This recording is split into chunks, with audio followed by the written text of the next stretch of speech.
What's up, A to Z Sports Live on a Thursday. Glad to have everybody along. We've had a lot of negative conversations about the Titans from their week one loss. Now, deservedly so, because they blew a 13-point lead at halftime, had a shutout at halftime, and gave up 3 touchdowns to the Giants in that second half and lost the game in week one. But there are some forgotten hidden gems that we haven't spent any time talking or much time talking about, and really what they can mean moving forward for the Titans. And, we're not going to talk about Todd Downing as much today as we have the first 3 days of the week, but glad to have everybody along.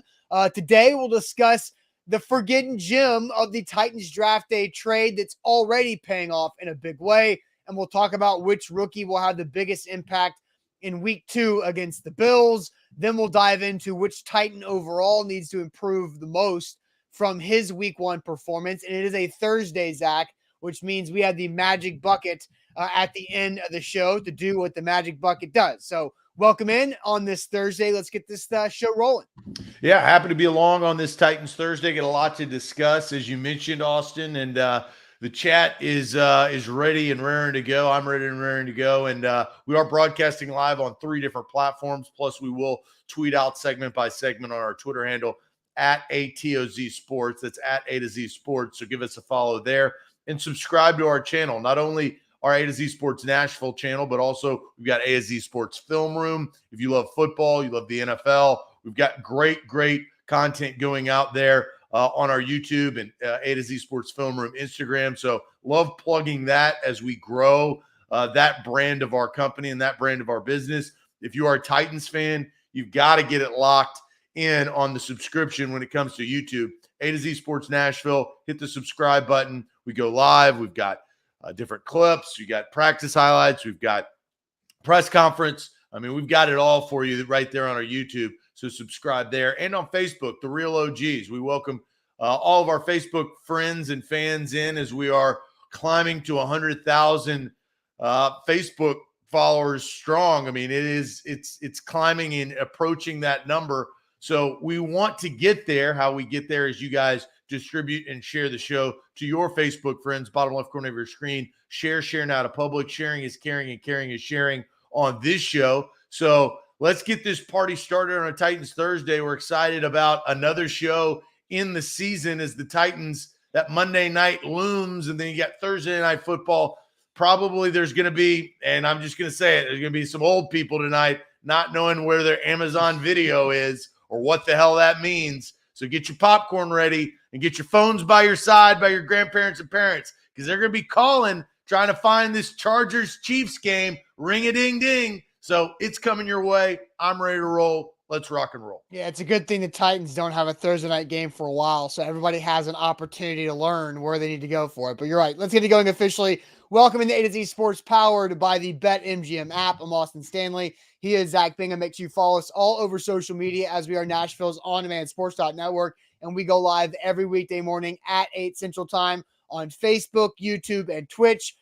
Find links to the show on our Twitter timeline, on our Instagram as well, and hit us up on TikTok.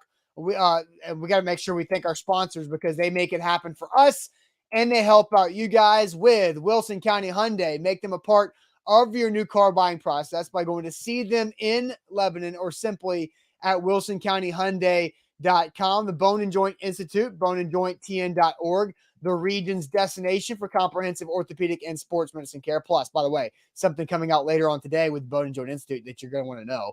And then we've got Farm Bureau Health Plans. Get better with Farm Bureau Health Plans. Better coverage, better rates, better service. Learn more about a health plan for you, fbhp.com/ATOZ. And Hughes and Coleman Injury Lawyers, the official injury lawyers of the Tennessee Titans. If you've been injured in a car wreck, call Hughes and Coleman at 800-800-4600. So, yes, know how to access Amazon Prime. That will be an important thing for tonight. I feel confident, Zach, in saying that most people who watch our show probably understand how to access Amazon Prime, as we live in the YouTube, Facebook, Twitter, Instagram world here. So, I wasn't talking to our chat. Yeah, I was talking to the surrounding pieces, right? No, you're talking to the chat to make sure that they, or at least have their antennas up for the older people in their lives. And I use the word antenna on purpose because nobody knows or uses antennas anymore. But the people who need help with Amazon Prime know what the antennas up are about. All right, so Zach, we've spent a lot of time this week talking about the bad things, the Todd Downing play calls, the mistakes that were made in the Titans' loss to the Giants in week 1.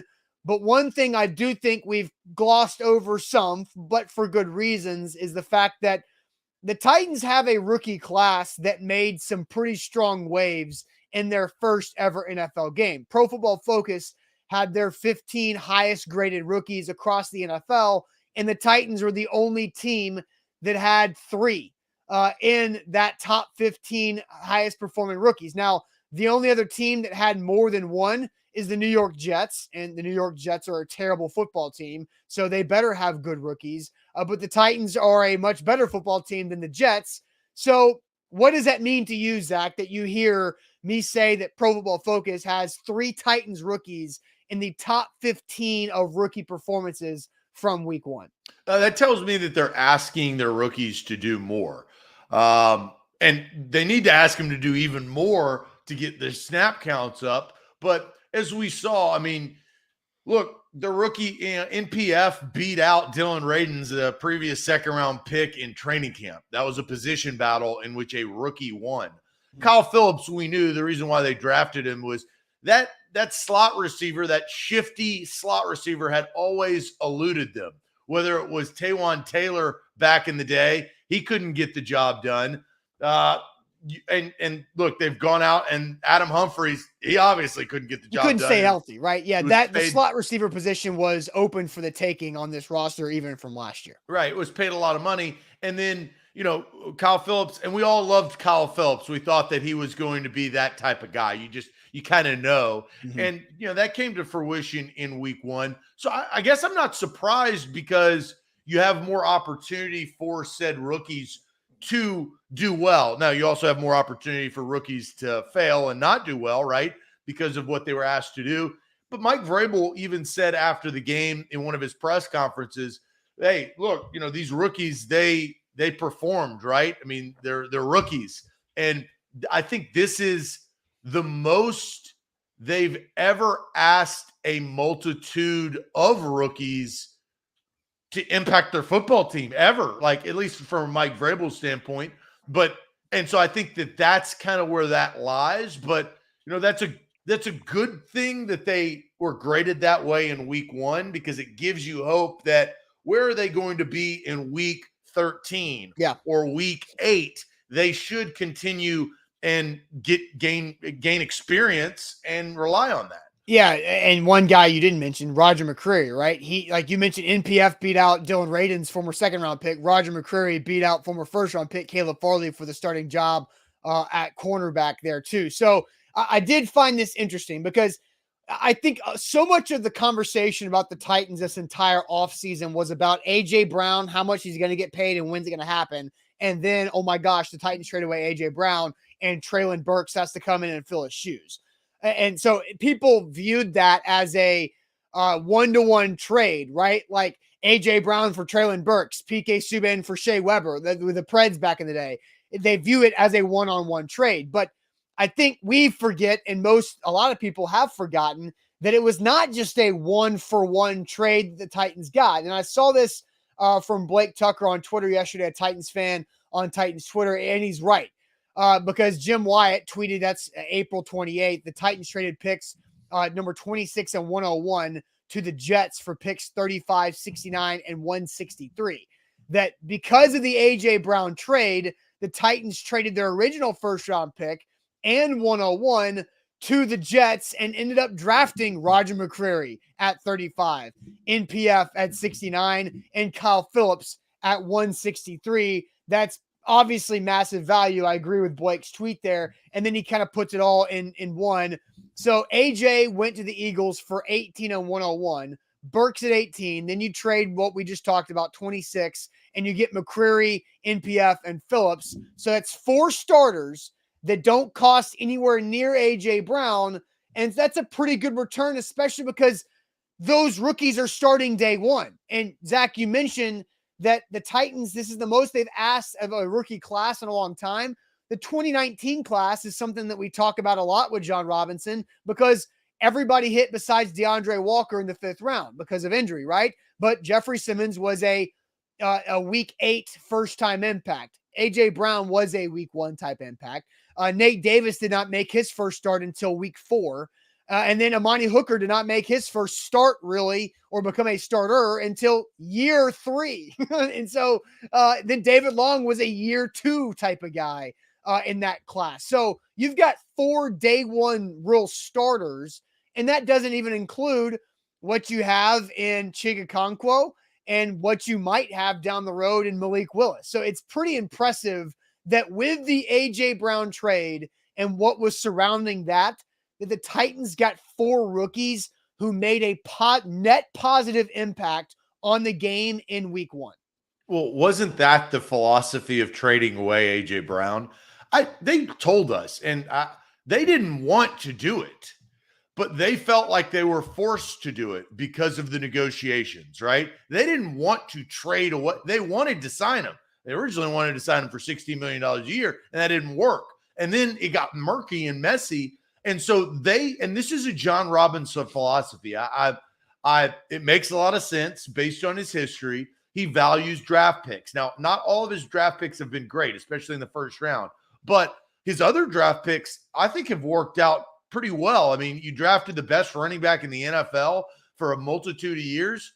That's hard to do. Not many general managers, sure as hell the Raiders haven't been able to do that, right? Yeah. So he's gotten some value picks, and I think that's what John Robinson prides his picking on. He's got to hit better in the top rounds, but this particular trade was to replace A.J. Brown, elite, most talented wide receiver in the franchise's history, and replace him with 5, 6, 7, 8, 9 guys in a draft class to see if you can better your football team over a period of time. Because here's the other thing, and we can't ignore this. John Robinson is not stupid. John Robinson knows that the quarterback position after that performance against the Bengals is in somewhat of flux. Ryan Tannehill is still the starter, but I think that he would have entertained trades if his cap wasn't $50+ million. But it is. You can't play the ifs and buts game when reality sets in to know that your quarterback is what it is. So what did he do? He took the value that he got from A.J. Brown and all of the draft picks, and a part of his draft this past year, he went and picked a quarterback, right? He replaced A.J. Brown in the first round with Treylon Burks. He probably had some question marks about Radens. He's probably not that surprised that Radens didn't win. He wished that he would have because he was a second-round pick and he picked him. But he went and drafted in PF. Kyle Phillips got value as a slot receiver because that position had been hard to draft. And so he started to stack up all of and McCreary, they felt really good about. I remember even Austin, you feeling very good about Roger McCreary when they drafted him out of Auburn the second that he drafted. Well, I will say, let me just say this for myself. My first reaction on when they drafted Roger McCreary is well, that doesn't make sense. Why? And then I had an hour to go look at Twitter. And there was some delay because I was in Vegas for the draft, so I didn't hear your ass until you'd done the research. So that's why it was for when I heard you sounded smart. So that's fair. Well, thank you. I appreciate that. I'm glad you think I sounded smart on our show. But no, so yeah, and you immediately see why they fell in love with Roger McCreary and took him 35 overall. And so I do want to read some comments here. Ben says that John Robinson's drafted the best running back and the best safety in the NFL. Yeah, and he did that within 20 picks of each other, right? It was Derrick Henry went 45 and Byron went 64 in the same damn draft. So I did. Jaco here says, who is the hidden gem? The fact that the Titans, we all view the A.J. Brown trade as A.J. Brown for Treylon Burks. The hidden gem is the fact that they got 4 starters out of the A.J. Brown trade because you get Burks right there with the initial trade, and then you trade 26 away, and you get Roger McCreary at 35, NPF at 69, and Kyle Phillips at 163 in that trade. And so I did want to go to Anthony though too, Zach, because Anthony says y'all really reaching right now trying to justify the AJ Brown trade. It was a bad move, like letting Saffold walk or letting depth at linebacker walk like Evans and Jayon Brown, but we got to live with it. So Anthony, hold on. I'm gonna pick apart your comment from the back end of it and move towards the front, because the front part was the better part. The back end of it was the worst. You have to let Rashaan Evans and Jayon Brown go because they were no longer needed and were too expensive to be inside linebacker depth. So you're dead good. Yeah, and they were bad. No. Let me. I'll let you finish. Okay. Anthony, Rashaan Evans was a first-round pick. He wasn't any good. His value of being a first-round pick, he sucked. Honestly, for him being a first-round pick, he sucked. He was a bust. He was a bust for the Tennessee Titans, Anthony. And Jayon Brown, the moment, and this is unfortunate because Jayon, a great player, great person, value because of what he did out of the Pac 10 or 12. I don't know what it was at the time he drafted. The second he dislocated his elbow, he was not the same player. He never kind of recovered from that. Yeah. And so, Anthony, those are the cold hard facts when it comes to them. Yeah. Now, okay, you dead on right about that. So, bad move like letting Saffold walk. Well, Roger Saffold was going to cost like $12 million this year. That's called a business decision that you have to make at times in the NFL. It was the right move to do that and something that the Titans absolutely had to do. Now, saying that we're reaching to try to justify the A.J. Brown trade, again, nobody— Anthony's never met me. Yeah, right. And nobody here wanted to trade away A.J. Brown, and John Robinson did not want to trade A.J. Brown away. But it was something that he felt that he needed to do. And in order to do that, the risk there is that if you get 4 picks for A.J. Brown, they better be good.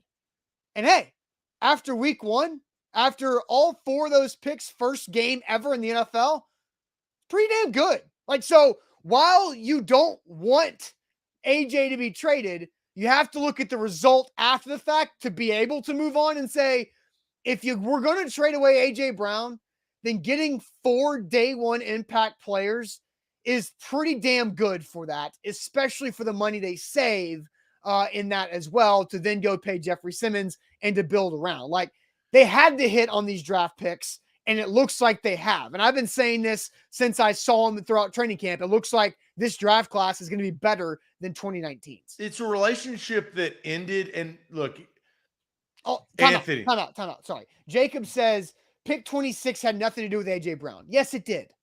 The Titans just drafted in the first round at 18. So that means that they were able to move 26 because, again, a draft pick represents a salary and a contract there too. The Titans did not want to pay 2 first-round draft pick salaries in the same year and then end up having to have 2 fifth-year options in the same year 4 years later. Yeah, so, well, yes, after what they did with Corey Davis and Adoree Jackson, right. It didn't work out. Right, but when they did that with Adoree and Corey, no rhyme intended, they were one of the worst teams in football, and they didn't have, highly paid players on the roster. Yeah, they have to be more creative with what they're doing now. So I agree with you. 26 absolutely had to do with it because it impacts how you view a draft, right?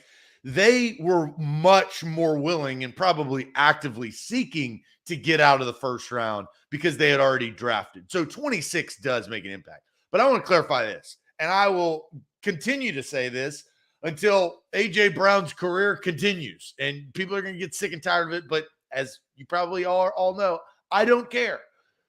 I think it's ridiculous. I think they should have paid A.J. Brown. I think that's the cost of doing business. I think that they messed up. Anthony, open your ears.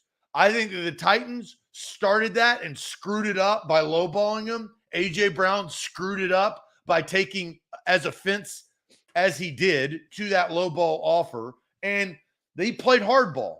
Hardball got him away. But I am on record. I wanted the Titans to draft A.J. Brown in October. When they drafted him 6 months later, they did, and he became the most talented wide receiver in franchise history that they've drafted. I didn't want him to trade away because you're not going to get an elite talent like that. I'll just say, Traylon Burks, it's going to be hard for that guy to meet or exceed A.J. Brown expectations. It's going to be very, very difficult. So, Anthony, don't get that twisted. I think what we are trying to do, it's like a relationship. You may still have loved your ex, but you got to move on, right? You got to move on with your life. You got to go find your new wife or your new girlfriend to start your life. And all the Titans did was do that in a way of multiple starters. Yeah. And Anthony says, I hear you, Zach. So there you go. So Zach's heard. Anthony, thank you. Yeah. And then let's see. Nick says, Jacob, you are correct. And everyone agrees with you except for Austin and Zach. I think people that don't understand that pick 26 and that trade absolutely has to do with A.J. Brown, you're missing how the NFL works when it comes to how they look at a draft class overall. Yes, pick 26 and that trade absolutely has to do with A.J. Brown. All right, Zach, let's discuss this first question.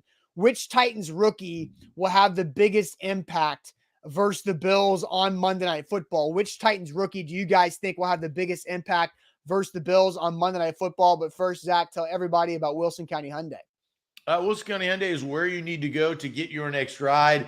It is that easy. Wilson County Hyundai, they've got your Palisade, they've got your Sonata, they've got your Ioniq, which is battery powered. They've got your perfect make and model. Payne Boner and his team will hook you up with an unbelievable ride right down I-40 exit 236, family owned and operated at the Hyundai dealership. And man, it is nice. That Palisade, that third row seating, all the bells and whistles.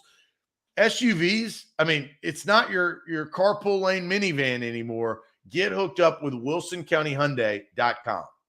All right, A to Z Sports. Also, don't forget, you need to download the BetMGM app. And when you do it, use our code ATOZ Sports. You get a risk-free bet up to $1,000 on pro football with your first bet after your first deposit. It's as easy as that with code ATOZ Sports when you download the BetMGM app. So Zach, discussing and asking everybody the question today, which Titans rookie will have the biggest impact versus the Bills on Monday Night Football? You had Burks and Phillips were 2-1 and most targeted pass catchers overall on Sunday against the Giants. Then you've got Nicholas Petit-Frere and Roger McCreary, who are starters and play nearly every snap at their position. What's the chat saying here? We've got Kyle Phillips coming in from John. Deshaun Washington comes as Kyle. Talking about Kyle Phillips. Burks and Burks from Eric and Wilbur. Traylon Burks from Only Memphis. Kyle Phillips from Grim Jim 69. Kyle Phillips from Omar. Kendrick says Kyle Phillips with a few exclamation points. It should be Burks from D-Lo on YouTube. Roger McCreary from Karen. NPF from Alonzo. Kyle Phillips, no question, coming in from Jake. Phillips because of his slot ability. McCreary from Brian. NPF from Hot Doobie. Burks and Kyle better be big if we want to win from Sheila. Burks from Jordan. We've got Burks from Clout House. McCreary from Justin. Kyle Phillips from Steven. Phillips for sure. Burks. So, I mean, look, it's pretty spread out. I mean, I definitely think that Burks and Kyle Phillips have kind of won the poll as top two, but you see Nick coming in with NPF and, Roger McCreary versus Diggs and Davis. So Dylon coming in with that. I think it's peppered and sprinkled throughout. And Andre saying it needs to be McCreary. James saying McCreary. So McCreary taking McCreary from Ed. McCreary making a run there at the end. This is a well thought out question, but it's well answered, right? Because it is spread through the four rookies that we saw on for the first time, right? I mean, we saw them for the first time in meaningful football in week 1 against the Giants. They had a great 13-0 first 2 quarters, and then the second, 2 quarters they started to wane. But Kyle Phillips had his ups and downs. I think NPF played well. Traylon Burks, based on Pro Football Focus, for the opportunity that he got, which was not enough, he did pretty damn well, right? And McCreary, we saw, I thought that I looked at McCreary and I saw the same thing that I saw in preseason, and I think as you described in training camp, hard-nosed, aggressive corner that was trying to ball hawk, that was trying to make tackles, that was aggressive. And so all 4 of those guys, I think, performed pretty well. I mean, I don't think anybody played great or excellent. Nobody was perfect, right? Like Phillips had the muff punt, NPF had a false start, Burks had a hold on a kickoff return. McCreary, you can say for him, like, did anybody notice Roger McCreary? Like, you noticed Christian Fulton, right? Did anybody really truly notice Roger McCreary? Not really. It was a good thing.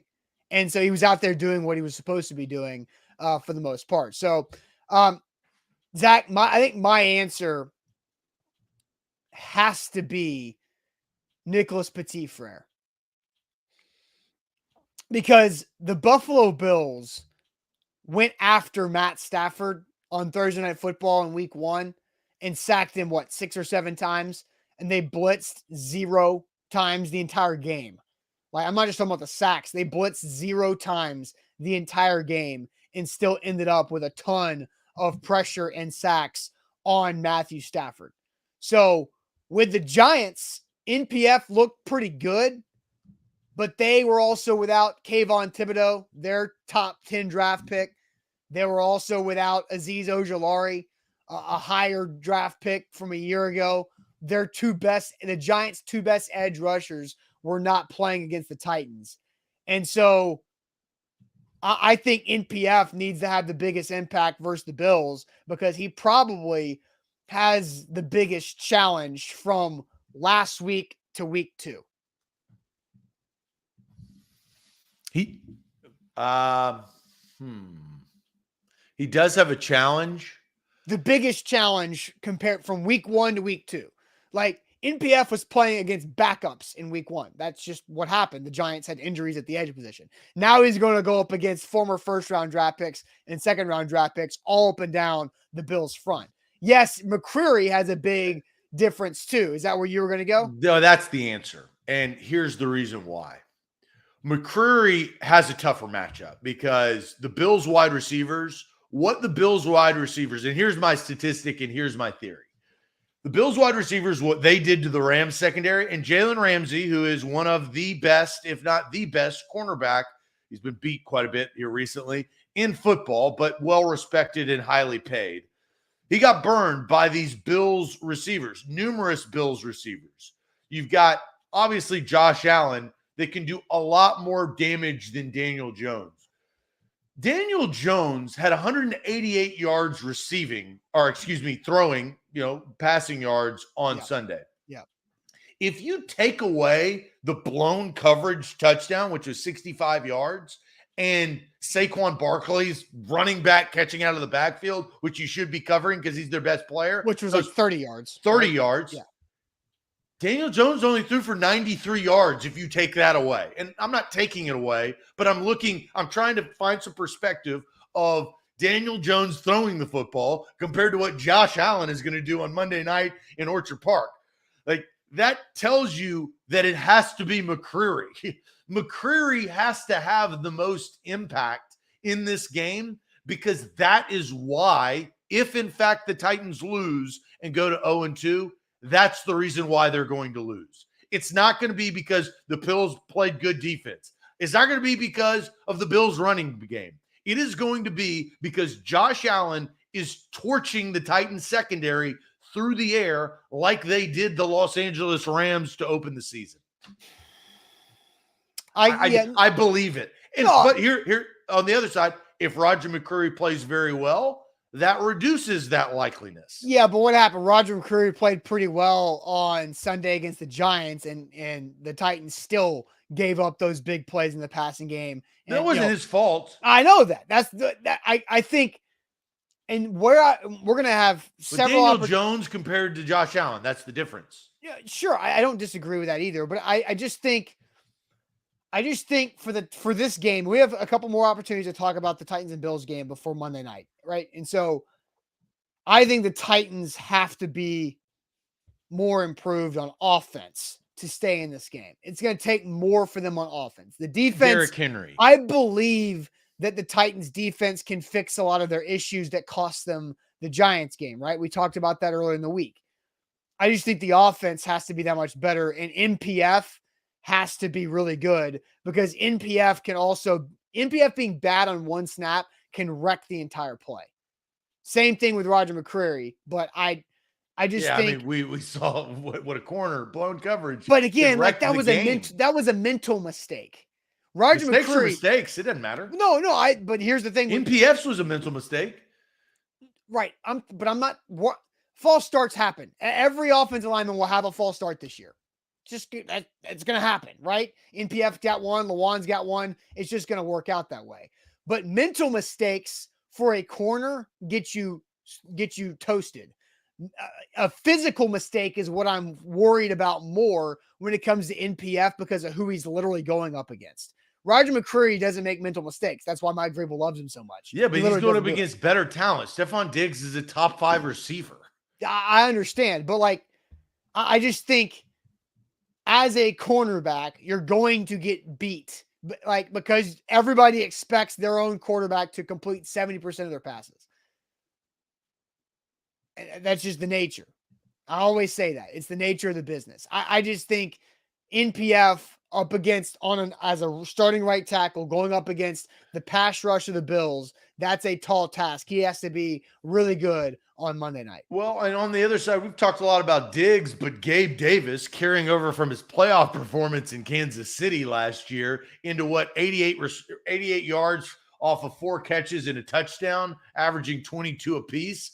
Like, and he's a big body receiver. I mean, 6'2", 210, and can run. I think that's somebody that you got to cue on. And that guy's probably more likely to go up against Roger McCreary. Davis has come on strong the last 2 games that he's played in. Yeah, for sure.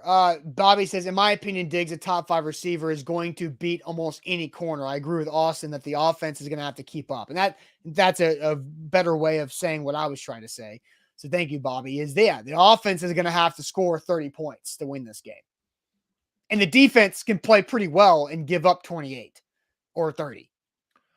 Well, notoriously, the defense has got to hold the other offense at bay. Like you saw that last year in the Rams.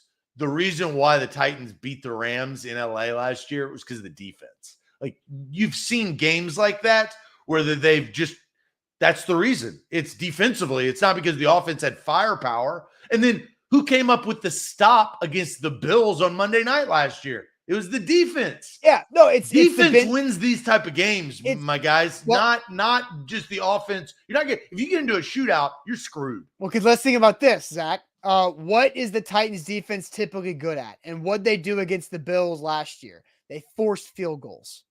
What happened when the Giants got in the red zone? They got 1 interception, right? The Monty Hooker interception in the red zone, in the end zone. But they gave up 2 touchdowns. The Saquon touchdown, the first one, and then the tight end touchdown that ended up being the game-winning touchdown. They didn't force field goals. So against the Buffalo Bills, you have to get stops in the red zone or you're done. So A to Z Sports, you're live on this Thursday. We haven't talked much about Burks and Phillips. I know a lot of the comments went with Burks and Phillips. I do have, and again, I like Kyle Phillips a lot. I do have one, I guess I'll call it a concern about Kyle Phillips moving forward. And he absolutely can prove me wrong in my thought here. I'll get into that. But first, let me tell you guys about the Bone and Joint Institute, boneandjointtn.org, the region's destination for comprehensive orthopedic and sports medicine care. Whenever you get hurt in life, go to boneandjointtn.org to help you get right. But also this, you can follow Bone and Joint Institute on Twitter, on Facebook, or on Instagram. And today we start our giveaway for Tennessee, Florida tickets next Saturday. The game is sold out, so you can't really just go buy them. And they're going to be really expensive if you find them somewhere else. But we're giving away a pair of tickets to Tennessee, Florida next Saturday in Knoxville. That will go out later on this morning. So be ready for that. And thank you to the Bone and Joint Institute for that, boneandjointtn.org. A to Z Sports, we are powered by BetMGM. BetMGM hooking you up right there with risk-free bets for new users. Use the promo code ATOZ Sports. Risk-free bet up to $1,000 on football. We got football tonight, as we talked about before the show officially started. Get your phones ready to answer on where the hell Amazon Prime Video is, because that is where you're going to watch Chargers and Chiefs tonight. look, how are bars going to set this thing up? But this is the transition of streaming. That's why you buy Amazon stock and Apple stock, is because they're coming. They're coming for the NFL, and they both got a lot of money. So Amazon Prime tonight, you're going to get our first real dose of Thursday Night Football, based on the season opener. Last week was a little different. Get some action on the game. Bet MGM. Use the promo code ATOZ Sports. All right, so Kyle Phillips had 6 catches on 9 targets for 66 yards. They threw to him 10 times. One time he drew a holding penalty on the last drive of the game to help that drive continue. My somewhat concern about Kyle Phillips is what happens with the tape that he puts out there. Because now NFL coordinators see a lot of tape from Phillips. He didn't play a ton and didn't also do a lot in preseason. And I think that was by design, because the Titans knew pretty quickly that Kyle Phillips would be able to hang in this league. And so now that he's got really good production on running those quick outs, running that seam slight crosser and catching that diving pass, what do defensive coordinators do to try to alter Kyle Phillips and knock him off his spot? Because the guy's 5'11", 185. He's not the biggest dude on earth. He's strong and he plays strong. He's got good play strength, but I'm curious to see how guarding him changes the deeper he gets and the more tape he puts out. Yeah, and look, his muff punt mistake is something that he'll learn from. I don't expect that to happen again. If it does, he won't be doing that anymore. I mean, that's just the facts, right? I do think he is the prototypical player. It was either going to be Kyle Phillips or Austin Hooper. Game 1, it was Kyle Phillips that Ryan Tannehill just trusts. He goes to and he looks for it as a part of his reads. And I go back to, Aaron Rodgers. The reason why Aaron Rodgers is great is because his brain, and all great quarterbacks, so I'm just not saying Aaron Rodgers, your brain processes things a lot quicker than other quarterbacks. JP Lossman, this is back-to-back weeks of JP Lossman, his brain cannot compute quick enough. He just can't. Cooper Rush, we're going to find out this week if his brain can compute quick enough. But Ryan Tannehill's brain computes quick enough to at least continuously be a starter in the NFL. But you also have your guys, right? Who are your guys that you're looking for on that last drive? And Austin, you saw that in training camp in 2-minute drill. Ryan Tannehill's brain says, find Kyle Phillips, and he did. Yeah. Can that translate into the game where you can take advantage of a defense where they're queuing on your guy, your tendency?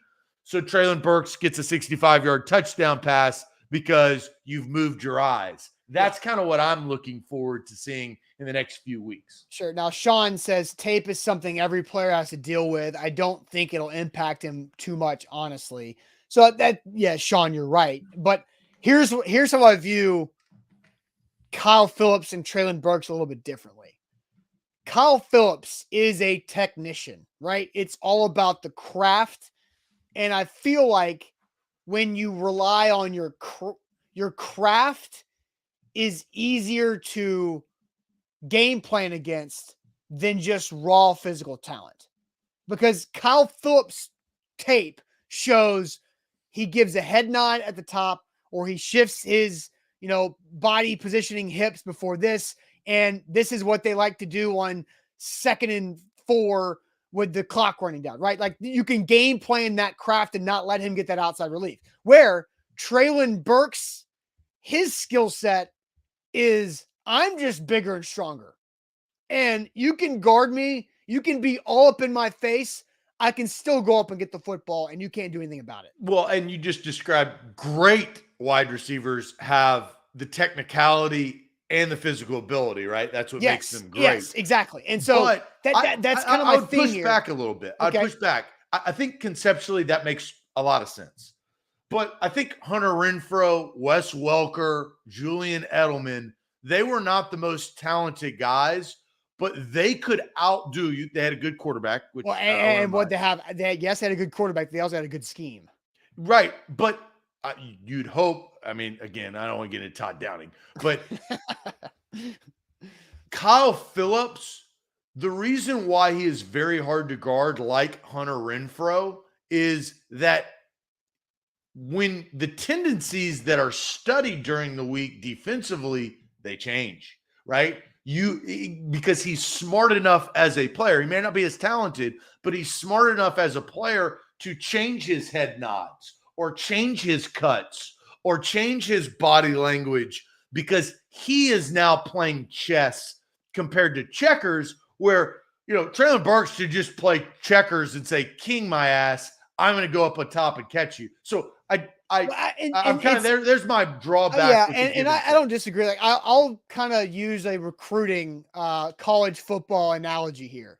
Like sometimes in college football, when you see a play being made, you go, well, Alabama won on that snap because of recruiting, because they just recruited a better athlete than the other team has. And that happens a lot. And Traylon Burks makes plays because of recruiting. They drafted a better athlete than the other team has. But the thing about Kyle Phillips that gives me hope that this isn't an issue. It might be an issue in the first month of his NFL career because a lot's being thrown at him and he's going to have to learn on the fly a lot. But Kyle Phillips was a 4-star recruit coming out of high school. So you judge recruits based off of a lot of times athletic profile. And Kyle Phillips had enough of an athletic profile to be considered a 4-star recruit coming out of high school in California. And then he had a good set of, college seasons. He was a 5th-round pick because his athletic profile wasn't good enough for the NFL to warrant a higher draft pick. Yeah, and look, teams draft players all over the country. Playing for UCLA doesn't necessarily help you, but I think it does. I think it did for him. I think for him specifically, and he's talked about this, going to UCLA helped him in the NFL because of the different route concepts, because that head coach is Chip Kelly. Oh, helped him in the NFL, not get to the NFL. I'm with you there. I think, again, just because of profile, but you get teams like the Titans that draft Kyle Phillips because in that particular round, get value from Kyle Phillips, and now all of a sudden he's your main target in a final drive in week 1 of the NFL football season. Yeah. And the thing, Kyle Phillips is just really good. He's just good. He's like, we saw him break 3 tackles on that punt return, right? The first time he touched the ball in an NFL regular season game, he went for 46 yards and broke 3 tackles. He's not supposed to do that, right? But he does because he plays so strong. So again, I'm just curious to see how defenses change now that they have a game of film where Kyle Phillips won with his quickness and his ability. And how does Kyle Phillips change with that film? Bingo. Yeah, that's basically all I wanted to bring up. All right, speaking of change, who needs to get better? Which Titan needs to improve the most from his week 1 performance? Which Titan needs to improve the most from his week 1 performance? But first, Zach, tell everybody about Farm Bureau Health Plans. FBHP.com/A to Z. Better coverage, better rates, better service. I get them all, and you can get them all from Farm Bureau Health Plans. 200 plus locations across the state of Tennessee, 75 years in business. They've been around for a long time, and they've been doing good business for a long time. If you're in the state of Tennessee, take advantage like I did earlier in this year, and I changed my health plan. I get a contact allowance because I've been wearing glasses and contacts since 7th grade when I couldn't see the board. I've been wearing, I had braces. Now I got pearly whites that are straight and clean. They're even cleaner because I get, free teeth cleanings allocated with my plan. I've benefited off of this plan. I didn't know what it was going to do when we first signed up with Farm Bureau Health Plans. I was like, look, I'll change my health plan. I don't know if it's going to be better or worse, but I'll do it. It ended up being much better. The probability is that you guys can take advantage of that too. Get a quote today, a quick 20 to 30 minute health assessment. Then you get a quote, then you switch, and then you start reaping the benefits of that better coverage, of that better service, of that better rate. That's FBHP.com/ATOZ. Also, download the BetMGM app and you can win big with your first bet being risk-free up to $1,000 with our code ATOZ Sports. It's pretty easy. You download the app, you sign up with our code ATOZ Sports, and you make your first deposit, and boom, Your first bet is risk-free up to $1,000 on pro football. You get KC and LA tonight in KC, a big game there, a divisional matchup in week 2 starting tonight on Thursday night. So do it there with code ATOZ Sports. Visit betmgm.com for terms and conditions. 21 or older, Tennessee only, new customer offer. All promotions, subject to qualifications, eligibility requirements. Rewards issued is knowledgeable for bets. Credit for bets expire in 7 days. For problem game support, call Tennessee Redline 800-889-9789. Which Titan needs to improve most from his week 1 performance? Zach, what's the chat saying? I'm not going to say the chat. I'm going to say mine. I don't think I've seen mine in the chat, though, Okay. looking through it. Let's see. I saw a lot of Derrick Henry's, which I thought was interesting. I have not seen mine. Who needs to improve? I haven't seen one single one. I was going to give the love of the show, but is it the guy on the graphic? It's not. Oh, okay. Because I did see a Zach Cunningham. I'm taking right out of Vrabel's book. Don't do dumb stuff that hurts the team. You know what are dumb stuff that hurts the team? Offensive holding.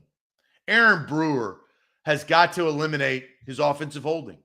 Don't do dumb stuff to hurt the team. Taylor Lewan, false start to start the drive. That's dumb stuff to hurt the team.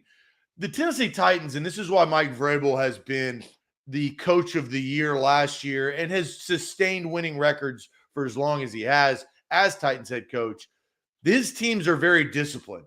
You can call them ticky-tack. You could call them wrong. But the fact of the matter is Aaron Brewer cannot hold. They made first downs from those. But first and 20s, this offense ain't set up for that. The Bills, the Chargers, the Chiefs, the Bucks, those offenses are set up to continuously, if you do hurt your team, to get first downs. So I'm going Aaron Brewer.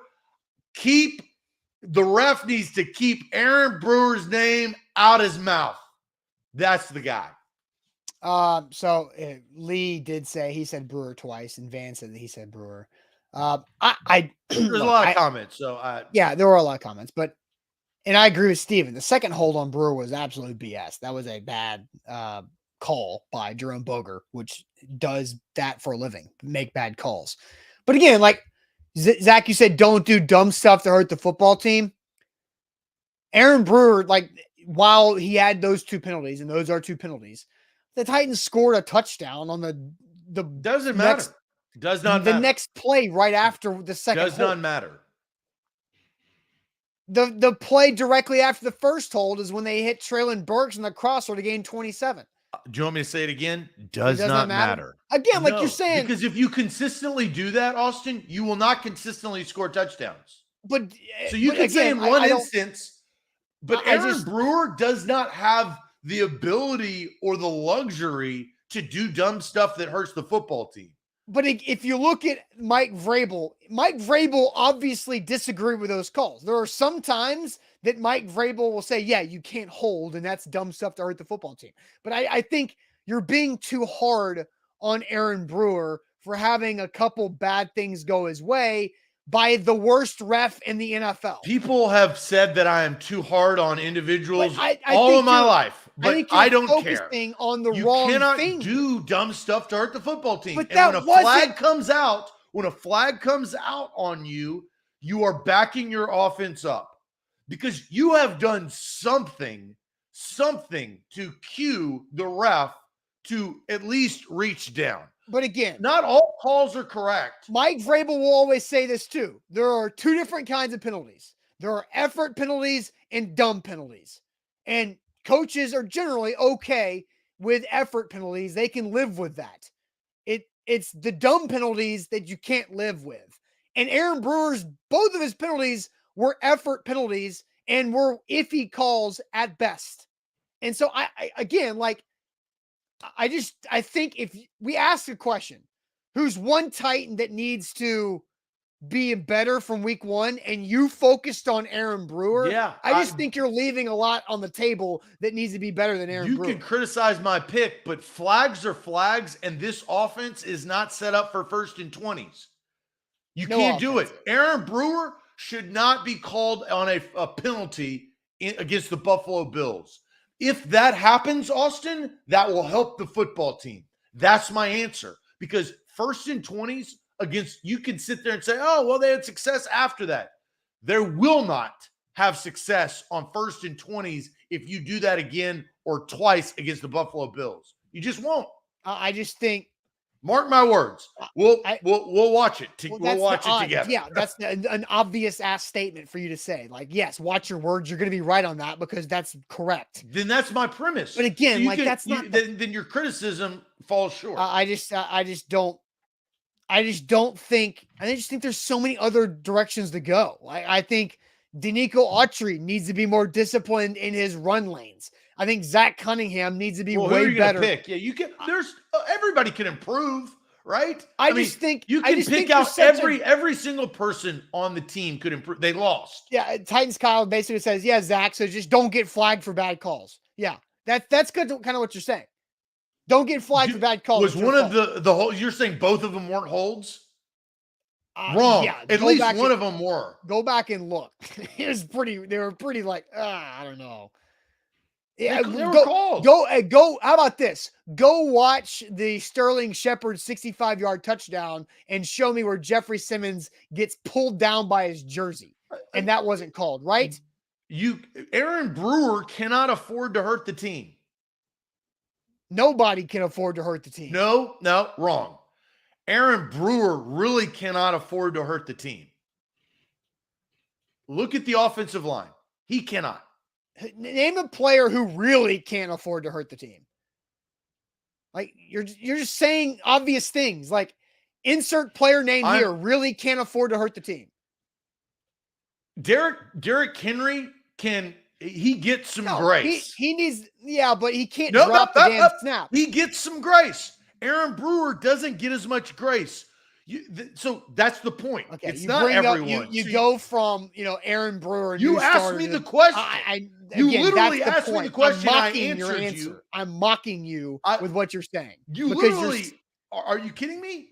That's the point. There's a difference between Aaron Brewer and Derrick Henry. Yeah, I know. There's a difference. Yes, thank you, Captain Obvious. Well, you asked me the question, I answered it. It was kind of rhetorical to point out what your statement was.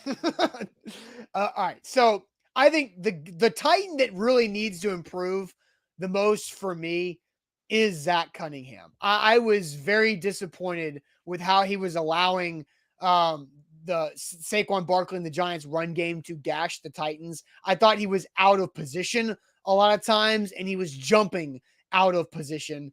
And so I think, and I'm curious of what the Titans are going to do against the Bills, because the Bills are not a regular running football team. A lot of it comes with Josh Allen. Whose job is it going to be to make sure Josh Allen doesn't gash you with his legs? And I'm not talking about scrambles because that's kind of hard to guard. I'm talking about where Josh Allen goes and gets 7 yards on 3rd and 5 that just makes you feel pain in your stomach. And so I think Zach Cunningham really needs to be better for the Titans defense to help contain Josh Allen and James Cook and some of the other running backs the Bills do have. Do you put a spy on Josh Allen? At times I think you should. Yeah. Now I don't know if Zach Cunningham's that guy. That's probably David Long Jr. to do that. But I'm talking about like that's maybe a third down decision. I think 1st and 2nd down when Zach Cunningham is on the field, that's where he has to be better. David Long Jr. would probably be your spy. Yeah, I just feel like Josh Allen is getting more and more comfortable running the football, especially after week 1. I mean, he's been doing it for the last couple of years, but he makes the play, right? Like whatever the play is to get first downs, Josh Allen makes it. And we'll talk more about this football game leading up to Monday night, but the Bills this is a revenge game for them. I mean, 2 years running, right? They're tired of that, and so that's why the NFL did what they did. They're not stupid; they're very smart. They premiered this primetime game. The only bad part about this game, the only complaint that I have about this game, is that Eli and Peyton won't be calling this game. That is, I think. Really? They're doing it again? Yeah. They're not doing it for this particular week. There's only certain scheduled weeks that Eli and Peyton break down Monday Night Football games, and this is not one of them. It's week freaking 2. That's what I know. What else are Peyton and Eli doing? Probably got a soccer game to go to for their kids. I don't know. they got basketball practice On a Monday night? No. They got basketball practice. No, here's the thing. This is BS because this is the second. This should have been I didn't realize this. It could have been my shade yesterday because week 4, I believe, is when the Titans, or maybe it was week 5. Last year was week 5, Titans, Bills, Monday Night Football. The Manning cast happened for the first 4 games. Then they took their break, starting with the Titans. And so now you're telling me they're taking their break, starting with the Titans in week 2. Give me a freaking break. That's weak on ESPN. Well, yeah, you know what they're coming back singling out for. the Titans and taking the Manning cast away from this fan base. Yeah, they're coming back for Cowboys Giants week 3. Oh, so they're taking 1 week off? Yeah, well, so 2 years in a row, they've deliberately avoided the Titans Monday night game. Week 1, week 3, week 4, Rams 49ers, and then they come back week 7. So, I mean, then week 8, then week 9, week 13, week 15, wild card. So that's kind of their schedule. Look, they don't have to work. They can make their own schedule. It's just like it's like, damn, like they did the first 4 weeks last year and then they skipped the Titans and they're just doing it's just so weak. Yeah, Daniel Jones, Cooper Rush, get your popcorn ready. I mean, that's obviously an Eli thing. Yeah, no doubt about that. But Peyton has no connection with the Titans, in my opinion. Like, I don't see, like, he's Tennessee, but he is Indy, right? Like, no, the connection is the division, though. I don't think that matters. I mean, I want to see it. I want to see the Manning cast. That's what I watch. I actually don't really watch the Manning cast. I just get distracted by the guests. Well, I like it. But I like it. I would prefer less guests. I agree with that. I don't want to see Shannon Sharp, but so this is what I do. I avoid Shannon Sharp at all costs. At all costs. Already. I do. Any person that can spend time with Skip Bayless, I don't trust. I question you. I don't like, again, it's anybody who would be around Stephen A. Smith for a long period of time. I don't trust you. You're not going to be a part of my circle. I don't understand that. But when they have guests that I don't like, that's when and now it's because now you're pulling me. I'm not being pulled back by Brian Greasy. I'm being pulled back by Trey Aikman and Joe Buck, which I actually like. And some people don't, but I like them. All right, it's time for the Magic Bucket on this Thursday. But first, let me tell you guys about our new presenting sponsor in its first full week, Hughes and Coleman, the official injury lawyers of the Tennessee Titans. When you have been injured in a car wreck, you need a team that will fight for you. The team at Hughes and Coleman Injury Lawyers will lay it all on the line and handle the insurance company to make sure you get every dollar possible. They have recovered over $1 billion for their clients in the state of Tennessee and in the state of Kentucky, and will get every dollar you deserve. So if you've been injured in a car wreck, call them now. Don't wait. You'll get a free case consultation when you call Hughes and Coleman at 800-800-4600. That's 800-800-4600. Hughes and Coleman Injury Lawyers, principal office in Nashville, Tennessee.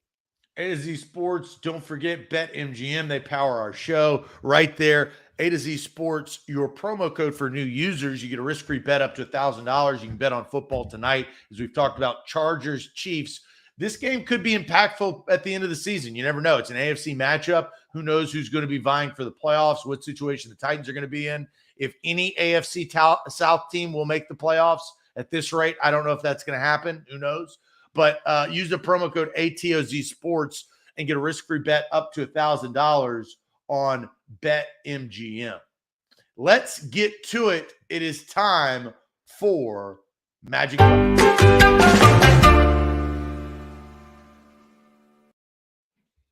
All right, Zach, whose sticker week is it? It's my sticker week. Okay, I did Manning cast real quick.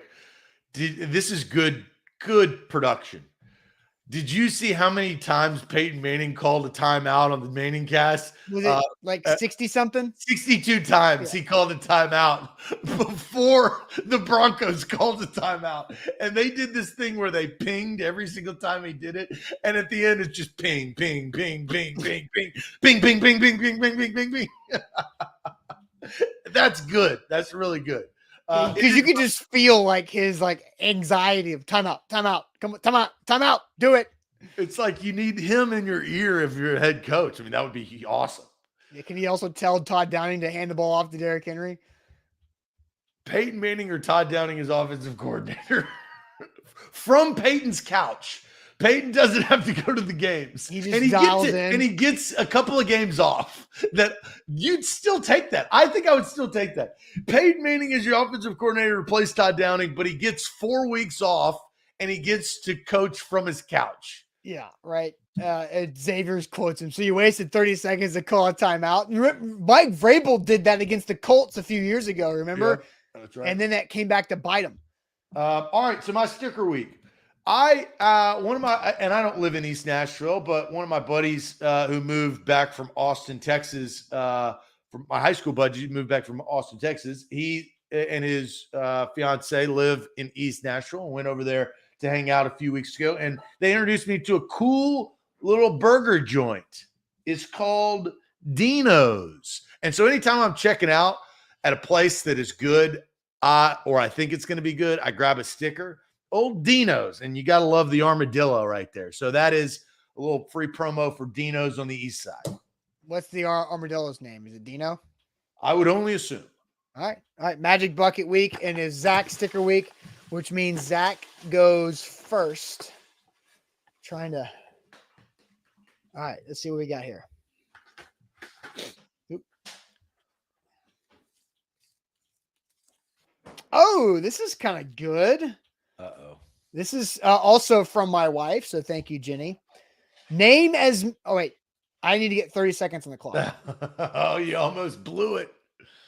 I almost blew it. All right, so I will get 30 seconds on the clock, right? I'm going to say it once, then I'll repeat the question, and then I start on your first answer. Sound good? Yep. All right. Name as many team mascots as you can in 30 seconds. Name as many team mascots as you can in 30 seconds. Rebels, Bulldogs, Hawks, Skyhawks, Eagles, Falcons, Titans, Vols, Florida Gators, Gamecocks, Huskies, Armadillos, Chiefs, Bills, Dolphins, Jets, Colts, Texans, Jags, Cowboys, Eagles, Commanders, Redskins. Stop. Football team. You got 28. I'm an idiot, though. I could have listed off all of them in the NFL, and it took me a little. This is where you're going to benefit if you do this. Man, I could have got a lot more. You said Eagles twice, so 27. Okay. That's because you probably went through college. There was a college Eagles, and then there was the NFL Eagles that you.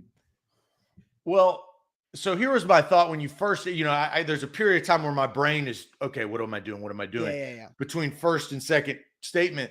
And it's like, do I just start listing animals? Because, the Bears, there you go, right? That's a philosophy. And then I switched and I did a lot better because I can name all the NFL mascots very easily. Yes, and so now we've got some controversy in the chat that you did the team nicknames, not the mascots. But I think I'm okay with what we did. Oh, so you wanted me to do T-Rack? No, I mean, but that's what people were saying, like, right? There would have been a lot of silence in 30 seconds. Oh yeah.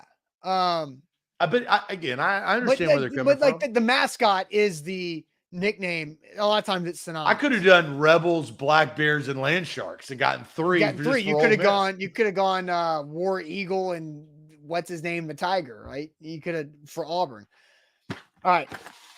So this one's for me. I think so. When you pull yours for yours, I'll have to just come up with something new because you can't do that to yourself. Oh, I see what you're saying.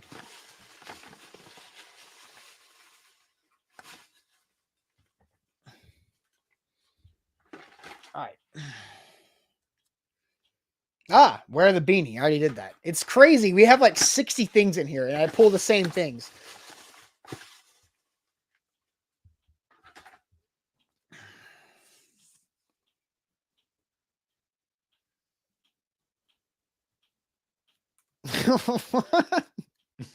I don't know what this is weird. The Massachusetts Institute of Technology say that this is the most difficult tongue twister in the world. Can you say it 10 times fast? Did you put this in there? Yeah. I can't even read it. Like it's So repeat it for the fine folks at home. pad, kid, poured, curd, pulled, cod. Okay, and then I say can't what even. it is. Say the first statement that you had. Pad, kid, poured, curd, pulled, cod. Massachusetts Institute of Technology say that that is the most difficult tongue twister in the world. Can you say it 10 times fast? We're gonna find out. All right, I'll let you keep my time or keep my numbers. Pad kid poured curd pulled cod. Pad kid poured curd pulled cod. Pad kid poured curd cod. Pad kid poured curd pulled cod. Pad kid poured curd pulled cod. Pad kid poured curd pulled cod. I mean, what am I at?